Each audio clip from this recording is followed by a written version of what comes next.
छत्रपती संभाजीनगरमधून एक धक्कादायक बातमी आहे। संभाजीनगरमध्ये एका तोतया महिला IAS अधिकाऱ्याला ताब्यात घेण्यात आलंय।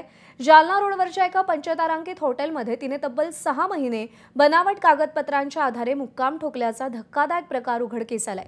सिडको पोलिसांनी संशयाच्या आधारे कारवाई करत खोलीची झडती घेतली असता महिलेच्या बॅगेमध्ये 2017च्या UPSCची निवड यादीची प्रत आढळली, ज्यात तिचं नाव 333व्या क्रमांकावर होतं। आधार कार्डवरही खाडाखोड केल्याचं स्पष्ट झालंय। चौकशीत तिच्या खात्यात अफगाणिस्तानातील बॉयफ्रेंड अशरफ खलील आणि पाकिस्तानातील त्याचा भाऊ आवेद यांच्या खात्यातून मोठ्या रकमा आल्याचं समोर आलंय। दोघांचे पासपोर्ट, व्हिसा आणि भारतात येण्याच्या अर्जाचे फोटोही तिच्या मोबाईलमध्ये आढळले।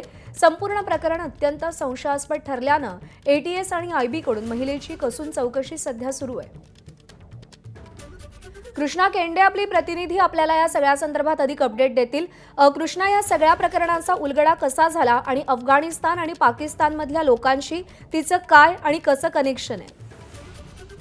पोलिसांना एक गुप्त माहिती मिळाली की शहरातच असलेली मात्र एक महिला 6 महिन्यांपासून शहरातील एका पंचतारांकित हॉटेलमध्ये वास्तव्यास आहे। मग पोलिसाला प्रश्न पडला की जर शहरातील असेल तर 6 महिने ती हॉटेलमध्ये का राहते, आणि त्यानंतर तिची चौकशी केली।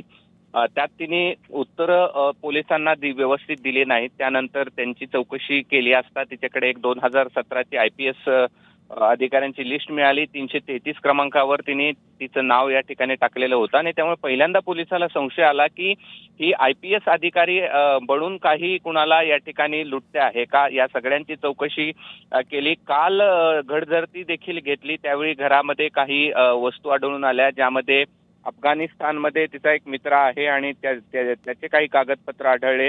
त्याचा भाऊ आवेद हा पाकिस्तानमध्ये आहे, तिथूनही 30 लाखापेक्षा अधिक रक्कम तिच्या खात्यामध्ये या ठिकाणी वर्ग केल्यात आल्याचं पाहायला मिळालं। आता तिच्या खात्यामध्ये केवळ 1100 रुपये या ठिकाणी आहेत असं देखील पोलिसांनी सांगितलं। मात्र या सगळ्या प्रकरणात ती तिच्या हॉटेलमध्ये कुठल्याही लोकाला येऊ देत नव्हते, आणि त्यामुळे 6 महिन्यांपासून तिथे तिचं जी वास्तव्यास रूम होती तिथे देखील मोठ्या प्रमाणावरती कचरा अस्ताव्यस्त पडलेला होता। त्यामुळे पोलिसांना अधिक संशय आला। पोलिसांनी ताब्यात घेतलं, अटक केली। 3 दिवसाची पोलीस कोठडी या ठिकाणी मिळालेली आहे। या सगळ्या प्रकरणामध्ये इतर आणखी काही धागेदोरे आहेत का याचा पोलीस तपास करत आहेत। ठीक आहे कृष्णा, धन्यवाद दिलेल्या सगळ्या सविस्तर अपडेटसाठी। ABP माझा, उघडा डोळे बघा नीट।